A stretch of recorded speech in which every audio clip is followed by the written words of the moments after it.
Whenever we talk about the greatest cricket captains of all time, a bunch of big names pop up. Clive Lloyd, Kapil Dev, Steve Waugh, Imran Khan, Sourav Ganguly, Graham Smith and others. But two names almost always steal the spotlight, MS Dhoni and Ricky Ponting. Both Ricky Ponting and MS Dhoni were absolute giants of the game. Their careers are packed with achievements and records, and it's very difficult to have a serious cricket conversation without mentioning their names. What's really interesting though is how different they were in their leadership style. So in this video, we are going to briefly look at their achievements, compare their performance and understand how exactly did they differ in their captaincy style. Let's first talk about Ricky Ponting. In the world of cricket, very few names shine as brightly as Ricky Ponting. He was a leader, a fierce competitor and one of the most prolific batsmen the game has ever seen. He was part of the Australian team that won the Cricket World Cup in 1999, and then as a captain, he led Australia to back-to-back World Cup victories in 2003 and 2007. Who can forget his innings of 140 not out in 2003 Cricket World Cup final against India? On top of that, he also guided the Australian team to win 2 ICC Champions Trophy in 2006 and 2009. Those 5 ICC titles really cemented Ricky Ponting's legacy as one of the most successful captains in cricket history. With about 26,000 runs in both tests and one-day internationals, he is also up there with the greatest run scorers of all time. He had this incredible ability to dominate bowlers across different formats, making him a nightmare for any opposition. Ponting scored 41 centuries in test matches and 30 centuries in one-day internationals that put him among the top century makers in international cricket. As a captain, he led Australia to 219 wins out of 323 matches. That's a phenomenal win rate of nearly 68% in all 3 formats combined. Under his aggressive leadership style and dominant batting, Australia ruled world cricket for more than a decade. But Ponting's legacy is not just about the numbers, it's about the impact he had on the game. A true champion, a fearless leader, and an inspiration to generations of cricketers. Now let's talk about MS Dhoni. There are very few names in international cricket that get as much respect as MS Dhoni.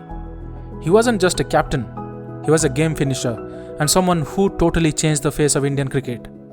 He led India to 3 major ICC titles, the 2007 T20 World Cup, the 2011 ODI World Cup and the 2013 Champions Trophy.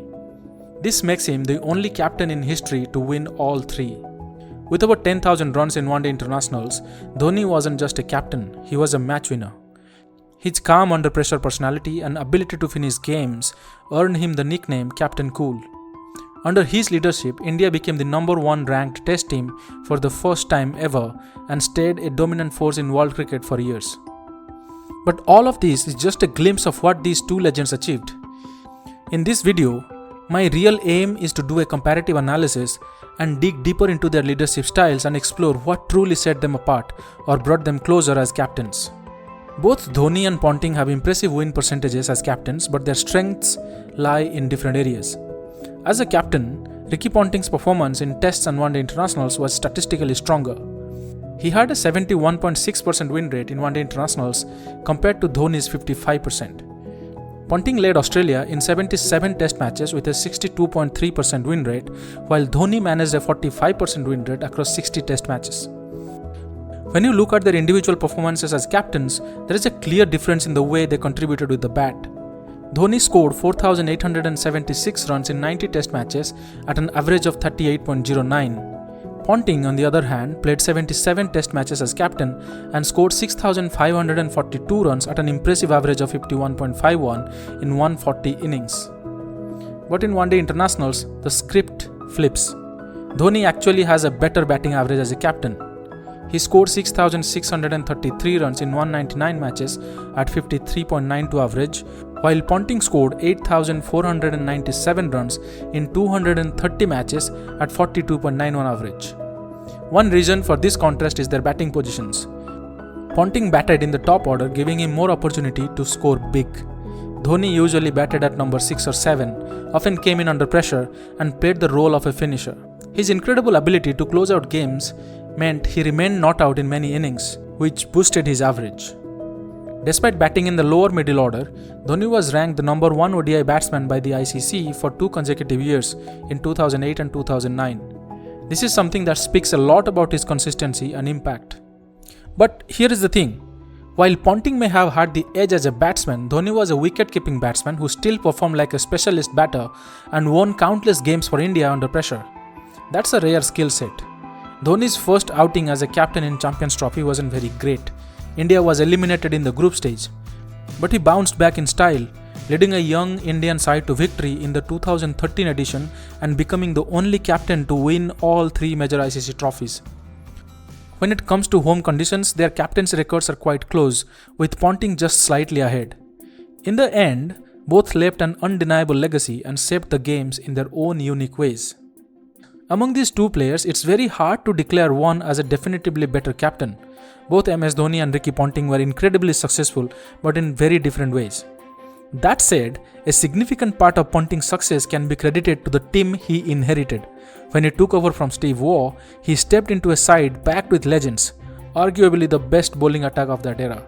He had the luxury of captaining greats like Sen Warne, Glenn McGrath, Brett Lee, Mitchell Johnson, Stuart MacGill, Jason Gillespie, and Nathan Bracken. At any point in time, 6 or 7 players in that team could walk into an all-time 11, including Ponting himself. That kind of firepower made his job easier. However, one trait that often draws criticism is Ponting's on-field aggression. He led a team that was known for its confrontational style and was known to encourage sledging, something many feel goes against the spirit of the game. But Dhoni took charge at a time when Indian cricket was dealing with many internal challenges such as the ego of senior players, frequent injuries, and an uncertain team dynamic. He began his captaincy journey with a young and relatively inexperienced squad in 2007 T20 World Cup and still led them to a historic win. What made Dhoni special was his calm demeanour and a razor-sharp cricketing mind. He was among the first captains to place a fielder directly behind the umpire, a move that reflected his out-of-the-box thinking. Beyond his leadership, his exceptional wicket-keeping and ability to inspire confidence made him a true asset for Indian cricket. While Ponting was a fierce competitor backed by a near-invincible team, Dhoni was a rare breed of leader who lifted Indian cricket with limited resources and unshakable composure. Many even consider him the greatest cricketer of all time. Both Ponting and Dhoni were legends in their own right. Ponting with his aggressive tactical dominance in tests and Dhoni with his calm, clinical success in limited over formats. So if you ask me who the better captain was, I would say Ponting for tests and Dhoni for white ball cricket. Ultimately, better is a matter of perspective, and it all comes down to what you value most in a captain. Thanks for watching, and I'll see you in the next one.